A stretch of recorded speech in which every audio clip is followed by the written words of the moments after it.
ব্যাঙ্গা আসে নাই স্যার। আসে নাই মানে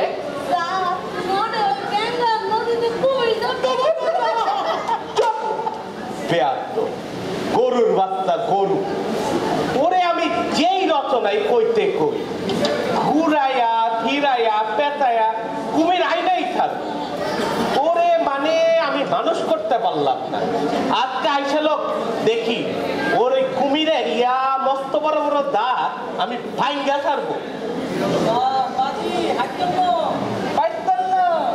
কি বললি আমি পারবো না আমি হইলাম এই 10 গ্রামের মধ্যে একমাত্র মাস্টার আর আমি পারবো না পুস্কা ডেঙ্গার বেটা বেঙ্গাল লোকে আর আইসে লোক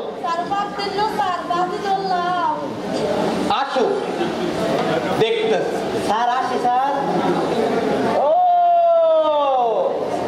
এসেছেন এতক্ষণে সোনার চাঁদ কিতলা খুবো বস বস না না তুই দাঁড়া তুই দাঁড়া আজকে তো আমাদের রচনা ক্লাস তোরে কিসের রচনা ধরবো পাইছি তুই বাঘের রচনা কর না না না দাঁড়া তোর বাঘের রচনা দিলে তো তুই আবার বাঘের কুমিরের লড়াই লাগাই দিবি তোরে পাইছি হাতির রচনা কর দেখি তুমি ওই পেল্লাই ওজনের হাতি রে আজকে কেমনে কুমির দেখাও হাতি স্যার হাতি হলো বিশাল আকারের বন্যপ্রাণী হাতির 4টা পা 2টা কুলার মতো কান 2টা মূলার মতো দাঁত একটা ছোট্ট লেজ আর ইয়া লম্বা একটা সুর আছে স্যার আর স্যার হাতির ছোট ছোট বাচ্চাদের ছোট ছোট সুর ওই ছোট ছোট সুরে পানি বইরা একজন আরেকজনের গায়ে ছিটাইয়া ছিটাইয়া দিয়া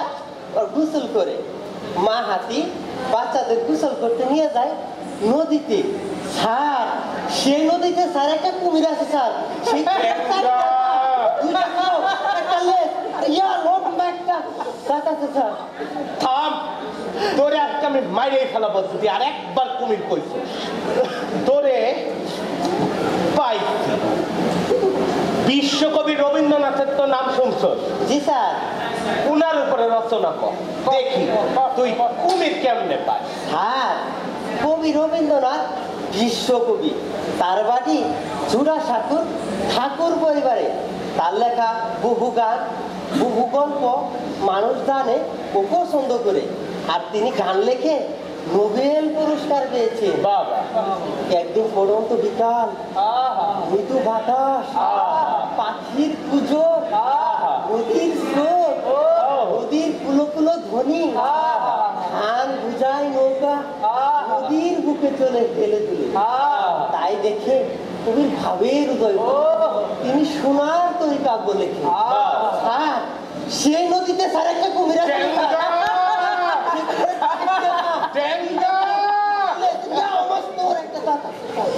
তুই থাম তুই তোরা যদি আর একটা কথা বলছিস দাঁড়া তোরে পাইছি এই যে দেখছস না সোনালী লাইফ ইন্স্যুরেন্স কোম্পানি সোনালী এই যে এই কোম্পানির উপর রচনা কর দেখি তুমি কুমির কেমনে পাও স্যার সোনালী লাইফ ইন্স্যুরেন্স কোম্পানি তো জব লাইফ ইন্স্যুরেন্স কোম্পানি জন্ম হয়েছে মাত্র 2 বছর কাম করে বলাইছে 20 বছরে স্যার সোনালী লাইফ একদম ফকফকায় সব পানি করে দেয় মোবাইল খুলেন কম্পিউটার খুলেন আপনার ছবি আমার ছবি আপনার না স্যার যে বীমা করছে সে গ্রাহকের ছবি তার নমিনির ছবি সকল বৃত্তান্ত কম্পিউটারে হেফাজতে ক্ষুদা না রাস্তা কোনো গ্রাহক মরে গেলে কিংবা কোনো দুর্ঘটনা হইলে কয়েকদিনের মধ্যে সোনালী লাইফ ইন্স্যুরেন্স কোম্পানি সকল দাবির টাকা মিটাইয়া দেয়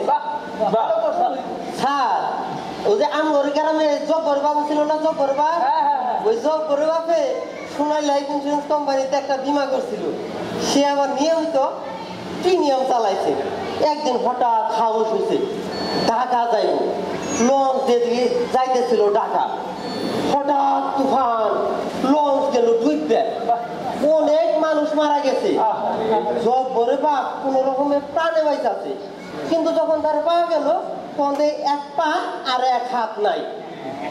স্যার সোনার লাইফ ইন্স্যুরেন্স কোম্পানি কয়েক দিনের মধ্যেই তার দুর্ঘটনার দাবির টাকা বুঝাই দিছে। এখন এখন সেই টাকা দিয়ে তো গরিবাবে দোকান দিছে, এখন হুইল চেয়ারে পয়সা দোকান চালা, এখন তার সুখের সংসার। কুমিরটা তো ভুলছে। স্যার এখন হইলো কথা, ওই এক পা আর ওই এক হাত কেটাই নিল। স্যার সেই নদীতে তার একটা কুমির আছে স্যার।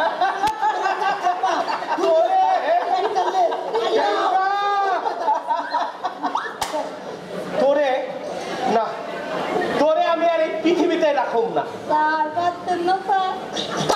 স্যার আপনার মুখ চোখ কর।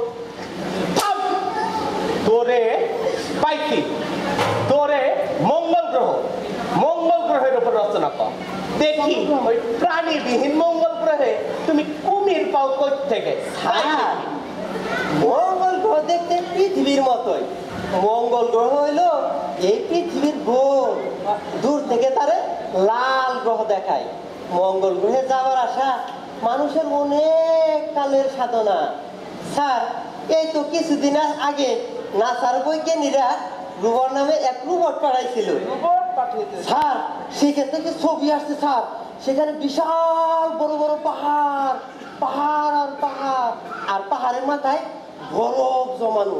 আর স্যার মাটির যে ছবি আসছে, মাটির মধ্যে ইয়া বড় বড় পাথর, একটা কাঠ তৈরি হয়েছে, একটা চিত্ত তৈরি হয়েছে স্যার।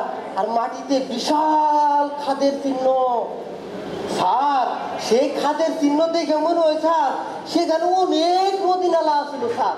স্যার মনে হয়